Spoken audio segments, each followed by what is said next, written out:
people are questioning now, do I stick this out or do I value my health and well-being? And even if I'm not quite sure what I'm going to do if I leave this job, for me to make it tomorrow, I have to walk away from this. And so that's right.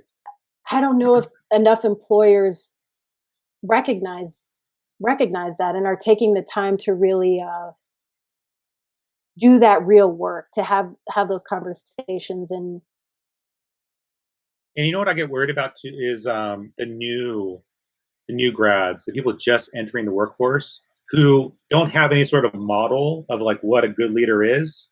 Yeah. Because sometimes they're brought into a workplace, and I remember early in my career, I had some very toxic leaders. And when you have that initially just coming into the workspace, that's your modeling, like, oh, I guess this is the way it is. I guess they've been operating this way for a long time. The company trusted them to be my manager. I guess that's just the way this company is. And I just, whenever I'm chatting with people or interviewing, I'm like, if you're ever in a toxic environment, get out as soon as possible, because like you just said, your mental health, your own well-being, how you value yourself is so much more important. And I know this, like, people might be listening and going, well, that's nice when you have money coming in, you're secure. The hardest thing is leaving that when you don't have security. I need food on the table. I have a payment to make for rent. It's not so easy to just leave a toxic environment. I totally agree. I've been there, I know. But you're right. We have to put our mental health, our physical health, our well-being in front of everything else. And I also want people to know that are just entering the workplace, like, that is not okay. It's never okay. If you find yourself in a toxic environment, get out as soon as possible. Report it. Hopefully the HR team will deal with that situation, move you to another team.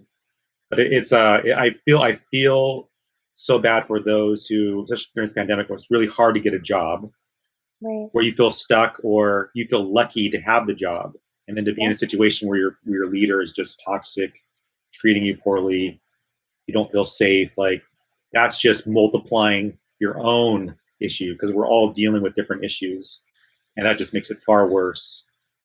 Ooh, man, you are speaking truth on so many levels. And it's crazy when there's things that are so tragic and horrendous and ugly, and something beautiful can come from something so devastating. One of the things I have seen is more people being open to mentor, provide opportunities to, and not just because someone is Black or brown, but because they were qualified, but there was never space made for them.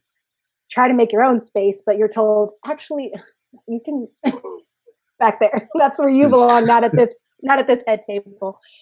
But I'm seeing so much of that now, where I don't know if anyone's interested in what I'm talking about. I have a Google Doc handy, but it's, circulated online, where you have all these CEOs and different people who have put their calendars, like, made them open and available for people to just put time on their calendar to ask for advice or help in a lot of different areas. So for people who are feeling like, gosh, I'm in this space and I have these skill sets and I don't feel like I'm being valued here, there are people who are now coming to the table and saying, hey, actually, let me pull up a chair for you. Like, you belong at this table. I see you. And it's not that people don't have the skills. Sometimes it just takes opportunity. You can have all the skills in the world, but if there's not opportunity, like, yes, you try to create your own, but to see that there are people who recognize that has been really, and it's come out of, like you said, we talked earlier with George Floyd's death. You definitely saw this shift and this turning point. And it's sad that you've had even more people killed since that time.